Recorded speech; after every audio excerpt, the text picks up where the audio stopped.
Bonjour à toutes et bonjour à tous. Donc on se retrouve aujourd'hui pour un nouveau podcast où on va aborder le thème du détachement.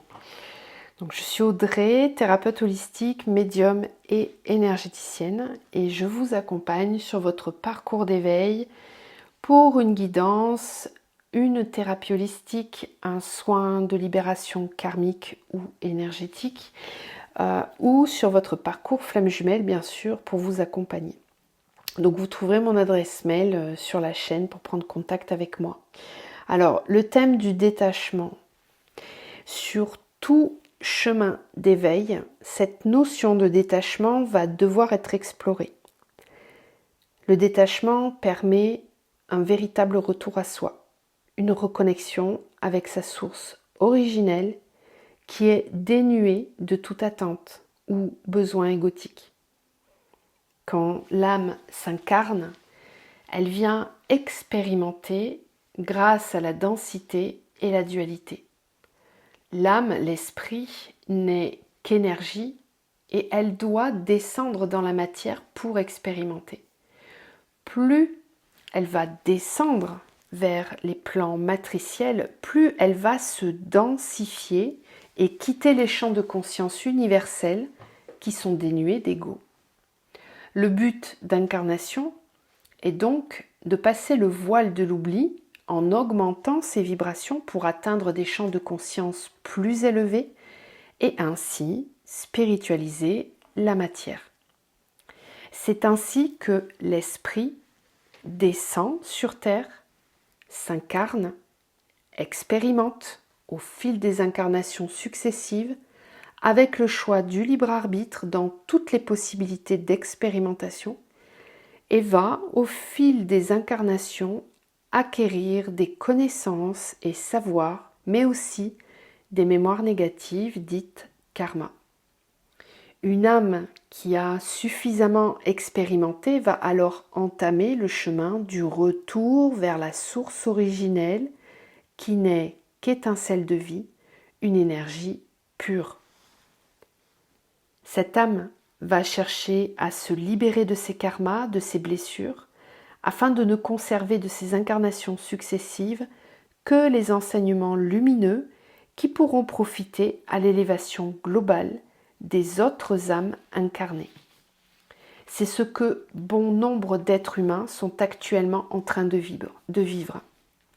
Beaucoup de vieilles âmes cherchent à aller vers leur source originelle, s'éveiller, vivre de façon pleinement consciente, afin d'aider d'autres âmes aussi à rejoindre un chemin de lumière vers la source originelle. Le but d'incarnation devient alors lumineux et participe à l'élévation des consciences.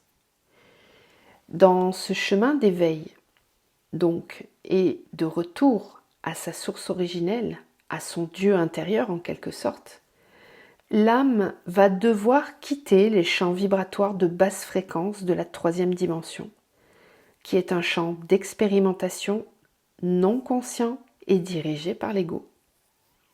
C'est ici qu'intervient notamment la notion de détachement.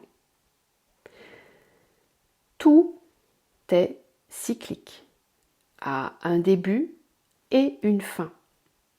On naît, on meurt. Les cycles des saisons, les cycles du temps, du jour et de la nuit, etc. Tout n'est qu'éternel recommencement. Nous devrions ainsi toujours être dans cette conscience que la fluidité, l'acceptation, permet à l'âme de cheminer sans frein et d'aller reconnecter à cette vibration originelle qui n'est que pure lumière. Réussir à lier l'esprit au corps de matière, à les marier afin qu'ils avancent ensemble dans ce plan matriciel, c'est retrouver la vibration de notre Dieu intérieur. Quand je fais l'expérimentation du détachement en pleine conscience, j'atteins une harmonie, une paix intérieure, une sagesse infinie. Quand je crois expérimenter le détachement, le lâcher-prise, mais que je suis manipulée par mon avatar humain et ses besoins égotiques, je vais en réalité fuir la blessure émotionnelle réveillée par l'événement qui me pousse à me détacher. Je ne suis donc pas dans le réel détachement, mais dans une vibration de blessure, de colère, de peur, de peine ou de manque. Vivre son incarnation avec détachement, c'est se préserver de tout attachement, quel qu'il soit. Attachement vis-à-vis de croyances, de concepts, d'attentes et besoins égotiques. Attachement dans les relations que je vis et quelles qu'elles soient. Quand je suis détachée de tout besoin ou attente égotique, je vis au quotidien dans l'instant présent et je suis en harmonie avec ce qui est, mais aussi ce qui n'est pas. Je suis dans l'acceptation, tout simplement, même face à des événements qui viennent me heurter. Cela ne veut pas pour autant dire que je vais adopter une attitude je m'en foutiste, linéaire, dénuée d'émotions. Je suis au contraire, à chaque instant, dans la conscience de ce que j'expérimente de bien ou de mal. Et j'adapte mes actions à ce flux de vie pour maintenir un état constant d'harmonie intérieure. Cet état de détachement et de lâcher prise permet à l'être incarné de passer sur des plans de conscience et donc vibratoires très élevés, ce qui lui permet de capter davantage les énergies, l'invisible, d'avoir pleinement son troisième œil et son chakra couronne ouvert. Ainsi, l'être capte des champs de conscience universels et quitte la peur, le besoin, les attentes. Il reçoit de plus en plus de lumière qui peut circuler librement dans tous les centres énergétiques, les chakras, et s'aligne complètement au divin en lui. Il va alors ressentir pleinement en lui l'amour inconditionnel, le vibrer, le rayonner. Son aura grandit et émane autour de lui. Que ce soit sa mission de vie ou pas, il va inspirer les âmes autour de lui par ce champ vibratoire et leur permettre de s'élever à leur tour, si elles le souhaitent, bien sûr. Les âmes qui expérimentent le parcours alchimique dans un lien de flamme jumelle vont devoir aller jusqu'à cet état vibratoire du détachement. C'est la relation avec le double d'âme qui permet d'enclencher tout le processus vers ce travail de détachement et d'élévation spirituelle. Sans détachement, il n'y a pas de connexion d'âme à âme. Ainsi, les deux jumeaux peuvent rester tout un temps dans une relation égotique, tant qu'ils n'ont pas encore atteint cet état de détachement et de reconnexion profonde à la source. Tout le parcours initiatique de Flamme Jumelle va les amener le plus loin possible vers cette quête, toujours avec cette notion de libre arbitre propre à chaque âme incarnée.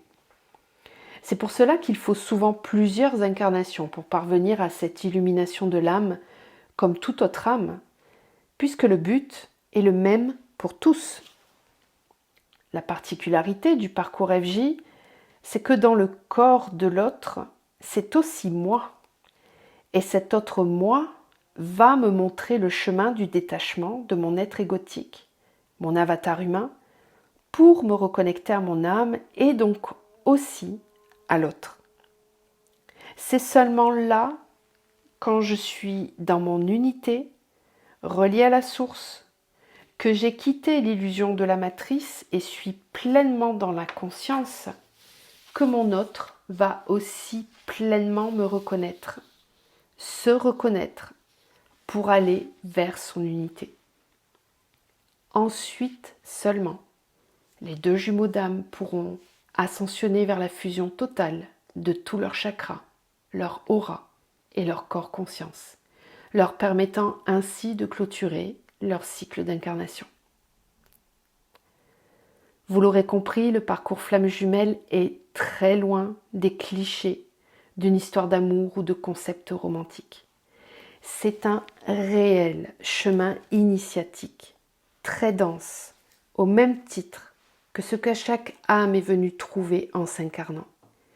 Retrouver le divin en soi, l'incarner pleinement et faire descendre l'esprit dans la matière pour la spiritualiser. Il ne s'agit pas là d'une mode ou d'un concept, d'un courant New Age. Je le vis et l'expérimente dans chaque parcelle de mon être. Nous sommes nombreux à l'expérimenter car nous vivons dans le temps du passage vers des nouveaux champs de conscience. C'est là le défi que nous avons à relever et de plus en plus d'âmes vont aller vers l'unité et la pleine conscience. Les flammes jumelles participent à ce changement de paradigme. C'est là leur mission de vie, leur but d'incarnation.